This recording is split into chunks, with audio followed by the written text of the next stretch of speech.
कारण त्यात आर्थिक व्यवहार गुंतलेले आहेत.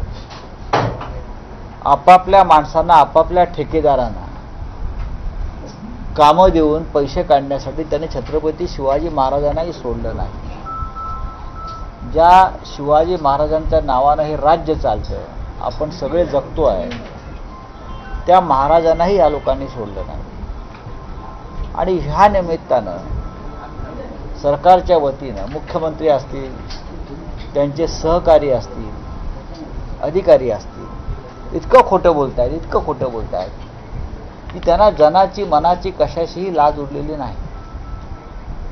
वाऱ्यानं पडला, वाऱ्यानं. आता आम्ही सगळे, तुम्ही सगळे होतात, परवा आदित्य जाऊन आले तिकडे, वाऱ्यानं तुमचे कॅमेरे उडाले नाहीत, तुमचे मोबाईल उडाले नाहीत, बाजूला त्या शेड्स आहेत त्या सगळ्या जेटीच्या, वाऱ्यानं त्या उडाल्या नाही, वाऱ्यानं नारळे खोबरीची झाडं उडाली नाहीत, पडली नाहीत त्या दिवशी, आणि पुतळा पडला. किती खोटं बोलायचं. आणि तुम्ही नेव्हीवर टाकता, भारतीय नौदलावर. भारतीय नौदलाची ख्याती अशी आहे की त्यांनी हिमालयावर स्ट्रक्चर उभं केलेलं आहे. इथे बर्फ सतत उतरत असतो, त्या हिमालयात त्यांनी मोठे मोठे पुतळे वीरांचे उभे केलेले, स्मारकं उभे केलेले आहेत. भारतीय इंडियन नेव्हीनं, हवाई दलानं. भारतीय हवाई दलाच्या लोखंडाच्या बोटी समुद्रामध्ये वर्ष त्याला गंध चढत नाही. आणि इकडले नट बोल्ट गंजतात आणि तुम्ही नेव्हीवर टाकताय. यासारखं दुसरं गंभीर कृत्य नसेल की तुम्ही आपल्या पापाचं खापर भारताच्या नौदलावर टाकत आहात. पण महाराष्ट्राच्या जनतेनं हे सगळं उघड्या डोळ्याने पाहिलं की ह्यात कोण सामील आहे. शिल्पकार कोणी आपटे म्हणून आहे, ज्याला अनुभवच नव्हता, जो लहान लहान मूर्त्या बनवायच्या, आणि त्याला शिवाजी राजांची टोलेजंग मूर्ती बनवायचं कॉन्ट्रॅक्ट कसं आणि कोणी दिलं. आरोपी हा आपटे असला तरी मुख्य आरोपी आपटेला काम देणारा सूत्रधार आहे, आणि तो ठाण्यातला आहे. आपट्यांना सुपारी कोणी दिली, ही सुपारी आहे. आपट्यांना सुपारी देणारा मुख्य सूत्रधार हा मुख्य गुन्हेगार आहे, आणि तो ठाण्यातला आहे.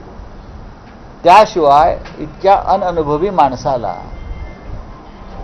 सिंधुदुर्ग किल्ल्यावरच्या ऐतिहासिक पुतळ्याचं काम कोणी देऊ शकत नाही. जे स्कूल ऑफ आर्टचं जे सल्लागार मंडळ आहे या संदर्भातलं, त्यांनी जाहीर केलेलं आहे की हा पुतळाच बेकायदेशीर आहे.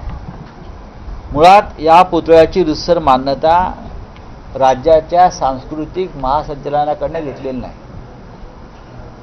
डायरेक्टर ऑफ कल्चर जे आहे जे स्कूल ऑफ आर्टमध्ये, त्यांच्याकडून रितसर परवानगी आणि मान्यता घ्यावी लागते की हा पुतळा या पद्धतीनं बनवला जातोय, या पद्धतीनं त्याचं कास्टिंग होत आहे, या पद्धतीचं मटेरियल वापरलं जात आहे, पुतळ्याचा चेहरा, त्याचं साधर्म्य, या संदर्भात सुद्धा एक परवानगी घ्यावी लागते. हे शिवाजी महाराज आहेत, हे डॉक्टर बाबासाहेब आंबेडकर आहेत, त्या संदर्भातलं कोणतंही काम केलेलं नसताना हा पुतळा बांधला. माझ्या माहितीनुसार मूळ परवानगी जी घेतलेली आहे या शिल्पकारानं ती 5 फुटाचीच आहे. ही 5 फुटाची आहे. आणि पुतळा किती उंच बनवला आहे, आणि त्यानंतर पुतळा बनवल्यावर त्यांनी मान्यता घेतली नाही सरकारची. याच्यामुळे ह्याच्यात बरेच गुन्हेगार सामील आहेत, आणि या गुन्हेगारांना कोणीतरी मोठा वरदहस्त असल्याशिवाय हे होऊ शकत नाही. आणि मी वारंवार म्हणतो, ठाणे कनेक्शन, या शिल्पकाराला काम कोणी दिलं, कोणाच्या शिफारशीने दिलं, हे आपटे अचानक उपटले कसे, त्याचा शोध आधी घ्या. अजूनही फक्त, मगाशीच मला आमदार वैभव नाईक सांगत होते, अजूनही फक्त FIR दाखल झाल्या, रितसर गुन्हे नोंदवायचे आहेत, कोणाला अटक झालेली नाही, कारवाई नाही, कोट्यावधीचा व्यवहार आहे.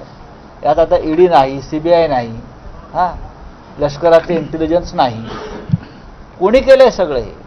अशा प्रकारे समुद्रमार्गे एखादा अतिरेकी घुसेल, यांना कळणार सुद्धा नाही, घुसवतील. हे राज्यातलं सरकार काही करू शकतं. राऊतसाहेब, सगळ्यांनी माफी मागितल्यानंतर सत्ताधारी मंत्र्याचा विषय मिटला ना, आम्ही माफी. अच्छा, राऊतसाहेब मुख्यमंत्री असा विषय मिटतो का? माफी मागितलं ते विषय मिटतो? मग असे अनेक विषय आहेत की माफी मागून